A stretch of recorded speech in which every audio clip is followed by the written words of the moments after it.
Hi, welcome to the NES classes. ഇന്ന് നമ്മൾ discuss ചെയ്യുന്നത് റിട്ടയർമെന്റ് ഓഫ് പാർട്ട്ണർഷിപ്പിൽ തന്നെ ക്വസ്റ്റ്യൻ പേപ്പർ 2020 ക്വസ്റ്റ്യൻ പേപ്പറിൽ വന്ന ക്വസ്റ്റ്യൻ ആണ്. 2 മാർക്സിന്റെ 2 ക്വസ്റ്റ്യൻ ആണ് ക്വസ്റ്റ്യൻ പേപ്പറിൽ വന്നിട്ടുണ്ടായിരുന്നത്. ആ 2 ക്വസ്റ്റ്യൻ ആണ് നമ്മളൊന്ന് ഡിസ്കസ് ചെയ്യുന്നത്. ഇതിൽ പ്രത്യേകിച്ച് ടഫായിട്ട് ഒന്നും പറയാനില്ല, വളരെ ഈസിയായ 2 ക്വസ്റ്റ്യൻ ആണ്. 2 മാർക്സും കൂടിയിട്ടല്ലേ. അപ്പോൾ നമുക്ക് സമയം കളയാണ്ട് തുടങ്ങാം. അതിനേക്കാളും മുന്നേ ഞാൻ ഇൻട്രഡക്ഷൻ ആയിട്ട് പറയുന്നു, ഗുഡ് വില്ല് എപ്പോഴും റിട്ടയർമെന്റ് ആയാലും ഡെത്ത് ആയാലും ഗുഡ് വില്ല് ഷെയർ ചെയ്യുക ഗെയിനിങ് റേഷ്യോയിലാണ്. ഗെയിനിങ് റേഷ്യോ ഇങ്ങനെ കണ്ടുപിടിക്കാം. നമ്മൾ gaining ratio equal to new ratio minus old ratio ആണ്. ഇത് ഓർത്തിരിക്കാനായിട്ട് കൺഫ്യൂഷൻ ഉള്ളവർക്ക് ഞാനൊന്ന് പറയാം. SON ഓർത്താൽ മതി. അപ്പോൾ sacrifice S for sacrifice ratio, old ratio, new ratio. Sacrifice ratio equal to old ratio minus new ratio. അതിൻ്റെ റിവേഴ്സ് ആണ് ഗെയിനിങ് റേഷ്യോ. സാക്രിഫൈസ് റേഷ്യോ നമ്മളിപ്പോഴും അഡ്മിഷനിലാണ് കാണാം. ഓക്കെ, ഇത് എന്ന് പറയുമ്പോൾ ഗെയിനിങ് റേഷ്യോ എന്ന് പറയുന്നത് റിട്ടയർമെന്റിലും ഡെത്തിലും ആണ് ഗെയിനിങ് റേഷ്യോ ഉള്ളത്. മറക്കരുത്, എങ്ങനെ പോയാലും ഇതിനെ റിലേറ്റ് ചെയ്തിട്ട് ക്വസ്റ്റ്യൻസ് ഉണ്ടായിരിക്കും ക്വസ്റ്റ്യൻ പേപ്പറിൽ. ഇനി ഗെയിനിങ് റേഷ്യോ സെപ്പറേറ്റ് ആയിട്ട് എപ്പോഴാണ് കണ്ടുപിടിക്കേണ്ടി വരുന്നത്? ശരിക്കും ക്വസ്റ്റ്യൻ പേപ്പറിൽ അല്ലെങ്കിൽ ആ ക്വസ്റ്റ്യനിൽ ന്യൂ റേഷ്യോ പ്രത്യേകം പറഞ്ഞിട്ടുണ്ടെങ്കിൽ മാത്രമാണ് ഗെയിനിങ് റേഷ്യോ സെപ്പറേറ്റ് ഇങ്ങനെ കണ്ടുപിടിക്കേണ്ട ആവശ്യമുള്ളൂ. അല്ലെങ്കിൽ ഓൾഡ് റേഷ്യോ തന്നെയാണ് ഗെയിനിങ് റേഷ്യോ. ഓക്കെ, പ്രോബ്ലം ചെയ്യുമ്പോൾ പ്രാക്ടീസ് ചെയ്യുമ്പോൾ നിങ്ങൾക്ക് അത് പെട്ടെന്ന് മനസ്സിലാവും. ഒന്ന് പറഞ്ഞു എന്ന് മാത്രം. പിന്നെ ഗുഡ് വില്ലിന്റെ എൻട്രി വരുന്നത് remaining partners accounted to retiring partner അല്ലെങ്കിൽ existing partners accounted to retiring partner. അതാണ് ഗുഡ് വില്ലിന്റെ ഒരേ ഒരു എൻട്രി റിട്ടയർമെന്റിലായാലും ഡെത്തിലായാലും ഉള്ളത്. മറ്റേ അഡ്മിഷന്റെ പോലെ കുറച്ചധികം എൻട്രീസ് ഒന്നും ഇല്ല, ഒറ്റ എൻട്രി ഉള്ളൂ കേട്ടോ. റിട്ടയറിംഗ് പാർട്ട്നേഴ്സിന് കിട്ടും ക്യാപിറ്റല്, ഗുഡ് വില്ലിന്റെ ഷെയർ കിട്ടും. കിട്ടുമ്പോൾ ക്യാപിറ്റൽ അക്കൗണ്ടിനെ ക്രെഡിറ്റ് ചെയ്താണല്ലോ. ഓൾറെഡി ക്യാപിറ്റൽ അക്കൗണ്ടിൽ ക്രെഡിറ്റ് ബാലൻസ് ആണ് കാണിക്കുക. അപ്പോൾ ക്യാപിറ്റൽ അക്കൗണ്ടിനെ ക്രെഡിറ്റ് ചെയ്താലാണ് അതിൻ്റെ ക്യാഷ് അതിൽ എമൗണ്ട് കൂടുള്ളൂ. അപ്പോൾ എൻട്രി വരുന്നത് റിമൈനിങ് പാർട്ട്ണർ അല്ലെങ്കിൽ existing partners accounted to retiring partner കേട്ടോ. അതാണ് ഇത് രണ്ടിലും, റിട്ടയർമെന്റിലും ഡെത്തിലുമുള്ള ഗുഡ് വില്ലിന്റെ എൻട്രി. ഇനി നമുക്ക് ക്വസ്റ്റ്യനിലേക്ക് വേഗം കിടക്കാം. Sina, Sophia and Sharifa are partners in a firm sharing profits in the ratio of 5:3:2. അപ്പോൾ സീനയും അതുപോലെ തന്നെ സോഫിയ അതുപോലെ തന്നെ ഷെറീഫ ഓക്കെ ആണ് പാർട്ട്നേഴ്സ് ഇൻ ദ റേഷ്യോ 5:3:2. ഇതിൽ Sophia retires and her share is taken by Sina and Sharifa in the ratio of 2:3. അപ്പോൾ ഇതിൽ Sophia retire ആവാണ്. എന്നിട്ട് അവളുടെ ഷെയർ എങ്ങനെയാണ് എടുക്കുന്നത്? 2:3 അവളുടെ ഷെയർ എടുക്കുന്നത്. Calculate new profit sharing ratio. New profit sharing ratio കണ്ടുപിടിക്കാനാണ് പറയുന്നത്. അല്ലാണ്ട് ഇതിൽ വേറെ ഗുഡ് വില്ലായിട്ട് റിലേറ്റ് ചെയ്ത ഒന്നുമില്ല. ന്യൂ പ്രോഫിറ്റ് ഷെയറിംഗ് റേഷ്യോ കണ്ടുപിടിക്കുക. അപ്പോൾ അഡ്മിഷനിൽ നമ്മൾ കണ്ടുപിടിച്ച അതേപോലെ തന്നെയാണ് ഇതിൽ, വേറെ വ്യത്യാസങ്ങളൊന്നും വരുന്നില്ല. അപ്പോൾ നോക്കൂ, 2:1 അല്ലേ? 2:1 ആണ് ടേക്ക് ചെയ്യുന്നത്. ആരുടെ ഇതാണ്? സോഫിയയുടെ അല്ലെ? അപ്പൊ സോഫിയയുടെ ഷെയർ എന്ന് പറയുന്നത്, സോഫിയയുടെ ഷെയർ എത്രയാണ്? 3/10 ആണ് സോഫിയയുടെ ഷെയർ അല്ലെ? 5 + 3 8, 8 + 2 10. അങ്ങനെ 3/10 ആണ് സോഫിയാസ് ഷെയർ ഉള്ളത്. ഓക്കെ, അതിൽ നിന്ന് നമ്മുടെ സീന എത്രയാണ് എടുക്കുന്നത്? 2ഉം നമ്മുടെ സോഫിയ എടുക്കുന്നത്, അല്ല സോഫിയ അല്ല ഷെരീഫ എടുക്കുന്നത് 1ഉം അല്ലേ? അപ്പൊ സീനയ്ക്ക് കിട്ടുന്നത് എത്ര ഷെയർ ആണ്? 2/3 taken by Seena in the ratio of 2:1 അല്ലെ? അപ്പൊ 2/3 ആണ് സീനയ്ക്ക് കിട്ടുന്നത്. ഷെരീഫിക്ക് കിട്ടുന്നത് എത്രയാണ്? കിട്ടുന്നത് 1/3. 1/3 ഷെയർ, 2/3 ഷെയർ ഓഫ് ആരുടെയാണ്? സോഫിയ. 1/3 ഷെയർ ഓഫ് സോഫിയയും, അത് 2/3 ഷെയർ ഓഫ് സോഫിയയും 1/3 ഷെയർ ഓഫ് സോഫിയയും ഓഫ്, എപ്പോഴും ഞാൻ പറയാനുള്ള പോലെ 2/3 മൾട്ടിപ്ലൈഡ് ബൈ സോഫിയയുടെ ഷെയർ 3/10.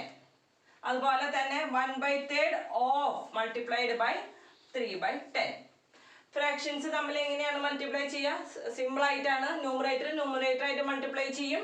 അതുപോലെ ഡിനോമിനേറ്റർ ആയിട്ട് മൾട്ടിപ്ലൈ ചെയ്യും. ഫ്രാക്ഷൻസ് അഡീഷനോ സബ്ട്രാക്ഷനോ വരുമ്പോൾ ഡിനോമിനേറ്റേഴ്സ് സെയിം ആവണം. പക്ഷെ മൾട്ടിപ്ലിക്കേഷന് അങ്ങനെ ഒരു റൂളേ ഇല്ല.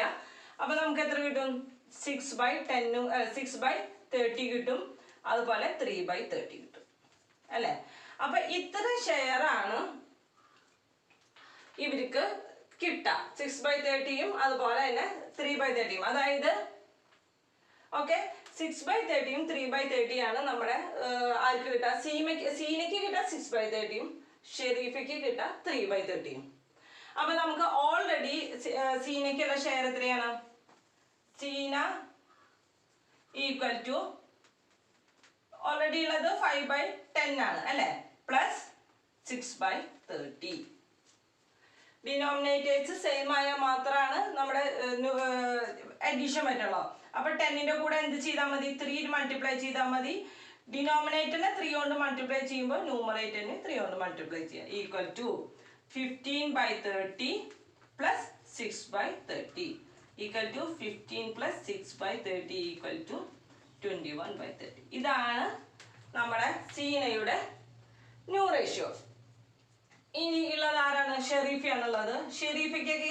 ഷെരീഫര ഓൾറെഡി ഉള്ളത് എത്രയാണ്? 2/10 പ്ലസ് എത്രയാണ് കിട്ടുന്നത്? 3/30 ആണ്. നമ്മുടെ സോഫിയയുടെ 3/30 കിട്ടും. ഡിനോമിനേറ്റേഴ്സ് സെയിം ആവണം. അപ്പൊ multiplied by 3 equal to 6 plus 3/30 equal to 9/30 അല്ലെ. 2 + 3 9 എന്ന് പറയുന്നത് 30 അല്ലെ. അപ്പൊ അവരുടെ ന്യൂ പ്രോഫിറ്റ് ഷെയറിംഗ് റേഷ്യോ എത്രയാണ്? New profit sharing ratio equal to 21:9. ഇത് 3 ഡിവിസിബിൾ ആണല്ലോ. നമുക്ക് വേണമെങ്കിൽ ഒന്നുകൂടി ചെറുതാക്കാം. 7:3. ഇതാണ് നമ്മുടെ ആരുടെയൊക്കെയാണ്? സീനയുടെയും ഷെരീഫയുടെയും ന്യൂ പ്രോഫിറ്റ് ഷെയറിംഗ് റേഷ്യോ എന്ന് പറയുന്നത് 7:3. ഒന്നുകൂടി ഞാൻ പറയാം. സോഫിയയുടെ ഷെയർ ഉള്ളത് 3/10 ആണ് ഉള്ളത്, ഓൾറെഡി ഉള്ളത്. അതിൽ നിന്ന് 2:1 നമ്മുടെ സീനയ്ക്കും ഷെരീഫയ്ക്കും കിട്ടുന്നത്. അപ്പൊ 2/3 share of Sophia, 2/3 multiplied by 3/10 സോഫിയയുടെ share. Same way 1/3 share of Sophia, 1/3 multiplied by 3/10. 3/10 എന്ന് പറയുന്നത് നമ്മുടെ സോഫിയയുടെ ഷെയർ ആണ് കേട്ടോ. അപ്പൊ അത് രണ്ടും കൂടി മൾട്ടിപ്ലിക്കേഷൻ ഫ്രാക്ഷൻസ് മൾട്ടിപ്ലൈ ചെയ്യുമ്പോൾ ന്യൂമറേറ്ററും ഡിനോമിനേറ്റർ ആയിട്ടാണ് മൾട്ടിപ്ലൈ ചെയ്യുക. അതിന്റെ റൂൾ അങ്ങനെയാണ്. അപ്പൊ 6/30 കിട്ടി, 3/30 കിട്ടി. ആ ഷെയർ സീനയ്ക്ക് ഓൾറെഡി ഉണ്ടായിരുന്നു 5/10 ഉണ്ടായിരുന്നു. അതിന്റെ ആഡ് ചെയ്യുക 6/30. ഫ്രാക്ഷൻസ് ആഡ് ചെയ്യുമ്പോൾ എപ്പോഴും ഡിനോമിനേറ്റേഴ്സ് സെയിം ആവണം. സെയിം ആവാൻ വേണ്ടിയിട്ട് 10നെ നമ്മൾ 3 കൊണ്ട് മൾട്ടിപ്ലൈ ചെയ്തു. അതുപോലെ തന്നെ നമ്മുടെ 5നെ മൾട്ടിപ്ലൈ ചെയ്യുക. അപ്പോൾ 15 പ്ലസ് 6/30 21/30. ദ സെയിം വേ 2/10 ആണ് നമ്മുടെ ഷെരീഫയ്ക്ക് ഉണ്ടായിരുന്നത്. 2/10 plus 3/30 equal to denominators same ആവണം. അപ്പോൾ 9/30 കിട്ടി. അപ്പോൾ 21:9. അതായത് അതിനൊന്നുകൂടി ഷോർട്ട് ചെയ്യുമ്പോൾ 7:3. ഇത് സിമ്പിൾ അല്ലേ? ഇതിന് നേരെ ഇത് ഇങ്ങനെ ക്വസ്റ്റ്യന് പകരം ഇപ്പൊ ചിലപ്പോൾ ഇങ്ങനെ തരും 6/30 ഫ്രം സോഫിയ, അല്ലെങ്കിൽ 3/30 ഷെയർ ഫ്രം സോഫിയ എന്ന് പറയുമ്പോൾ നമുക്ക് ഇത് ഡയറക്റ്റ്ലി ആഡ് ചെയ്യാവുന്നതേ ഉള്ളൂ. പക്ഷെ ഇത് നമ്മൾ കണ്ടുപിടിക്കണം എത്രയാണ് ശരിക്കും നമ്മുടെ റിട്ടയറിംഗ് പാർട്ട്ണറുടെ കയ്യിൽ നിന്ന് കിട്ടുന്നതെന്ന്. ഓക്കെ, മനസ്സിലായിട്ടുണ്ടാവും എന്ന് വിചാരിക്കുന്നു. ഇനി നമുക്ക് ആ പ്രോബ്ലം ഒന്ന് ഡിസ്കസ് ചെയ്യാം. അത് റബ് ചെയ്യാം കേട്ടോ. ഇത് അഡ്മിഷനിൽ നമ്മൾ ഇത് ഡീറ്റെയിൽ ആയിട്ട് ഡിസ്കസ് ചെയ്ത് പോയിട്ടുള്ളതാണ്. അതാണ് ഞാനിപ്പോൾ ഇങ്ങനെ ഓടിച്ചു പോകുന്നത്. റിപ്പീറ്റേഷൻ നമുക്ക് എല്ലാവർക്കും ഒരു ഇതുണ്ടാവില്ല.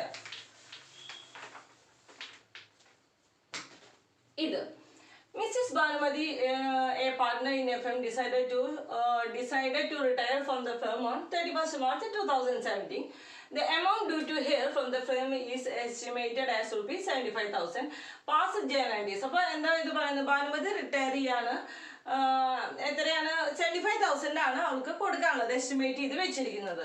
നമ്മുടെ അടുത്ത് പറഞ്ഞിരിക്കുന്നത് past guarantees if the amount is paid in cash immediately. ആദ്യത്തെ ഒരു നമ്മുടെ അടുത്ത് വന്നിരിക്കുന്നത് ക്യാഷ് അപ്പം തന്നെ കൊടുത്തു കഴിക്കുകയാണെന്നുണ്ടെങ്കിൽ എന്താണ് എൻട്രി. അതുപോലെ തന്നെ ₹25,000 ക്യാഷ് ആയിട്ടും പിന്നത്തത് ലോൺ ആയിട്ടും. ഇത് നമ്മൾ ഇൻട്രഡക്ഷനിൽ ആ എൻട്രീസ് ശരിക്കും പറഞ്ഞിട്ടുണ്ട്. അത് ഇതിൽ അപ്ലൈ ചെയ്യാൻ മാത്രമേ വേണ്ടൂ. അപ്പം നമ്മളിപ്പോൾ ഇവർക്ക് ക്യാഷ് കൊടുക്കുകയാണ് ചെയ്യുന്നത് അല്ലേ. ആദ്യത്തത് പറഞ്ഞിരിക്കുന്നത് എമൗണ്ട് നമ്മൾ കൊടുക്കുകയാണ് ചെയ്യുന്നത് എന്നാണ്. അപ്പം എന്താ എൻട്രി വരാം? കൊടുക്കുക എന്ന് പറഞ്ഞാൽ തന്നെ നമ്മുടെ കയ്യിൽ നിന്ന് ക്യാഷ് പോയി അല്ലേ. ക്യാഷ് പോയി കഴിഞ്ഞാൽ നമ്മളിപ്പോൾ ക്രെഡിറ്റ് ചെയ്തു. പിന്നെ ആർക്കാണ്? ഭാനുമതിക്കല്ലേ കൊടുക്കുന്നത്. അപ്പോൾ Bhanumathi's capital account added to cash. എത്ര രൂപയാണ്? സോറി 75,000 75,000. നരേഷൻ എഴുതാ ബീങ് എന്താ പറയുക due amount paid to Bhanumathi. Okay. ഇനി അടുത്തത് വരുന്നത് എന്താണ്? 25,000 മാത്രമാണ് ക്യാഷ് ആയിട്ട് കൊടുക്കുന്നുള്ളൂ. ബാക്കിയുള്ളത് ലോൺ ആയിട്ട് കൊടുക്കണം. അപ്പോൾ ടു ക്യാഷ് ആയിട്ട് നമ്മുടെ കയ്യിൽ നിന്ന് എത്ര പോകുന്നത്? 25,000. പിന്നെ ടു ഭാനുമതീസ് ലോൺ അക്കൗണ്ട്. ക്യാഷ് ആയിട്ട് അത്രയും കൊടുക്കുന്നില്ല. അപ്പൊ ബാലൻസ് എത്രയുള്ളത്? 75,000 മൈനസ് 25,000. ഇപ്പൊ 50,000 ആണ് നമ്മുടെ ലോൺ അക്കൗണ്ടിലേക്ക് പോവുക. പിന്നെ എന്തിനാണ് ക്രെഡിറ്റ് ചെയ്യുക? ഡെബിറ്റ് ചെയ്യുക? ഭാനുമതീസ് ക്യാപിറ്റൽ അക്കൗണ്ട്. ഇത് പ്രത്യേകിച്ച് എനിക്ക് തോന്നുന്നു ഇത് എല്ലാവർക്കും അറിയുന്നുണ്ടായിരിക്കുന്നതാണ് അല്ലേ. ക്യാഷ് ആയിട്ട് പോകുന്നത് 25,000, പിന്നെ അവിടെ ലോൺ അക്കൗണ്ടിലേക്ക് ബാലൻസ് ഉള്ള എമൗണ്ട് 75 മൈനസ് 25 എന്ന് പറയുന്നത് 50,000. അതിൻ്റെ നരേഷൻ എഴുതാം. അപ്പോൾ അതും കഴിഞ്ഞ് 2 മാർക്സിൻ്റെ ക്വസ്റ്റ്യൻ ആണ്. ഇത് 1 മാർക്ക്, ഇത് 1 മാർക്ക് ആയിരിക്കും കിട്ടുന്നുണ്ടാവുക. അപ്പോൾ മനസ്സിലായില്ലേ? ഇതിൽ പ്രത്യേകിച്ചൊന്നുമില്ല. എൻട്രി അറിയാൻ മാത്രമേ ഉള്ളൂ. ഞാൻ ഇൻട്രഡക്ഷനിൽ ശരിക്കും പറഞ്ഞിട്ടുണ്ട്. അപ്പോൾ ഇന്നത്തെ ക്ലാസ് കഴിഞ്ഞ് എന്തെങ്കിലും ഡൗട്ട് ഉണ്ടെങ്കിൽ ചോദിക്കുക. നന്നായി പ്രാക്ടീസ് ചെയ്യുക. ഓക്കെ തന്നെ.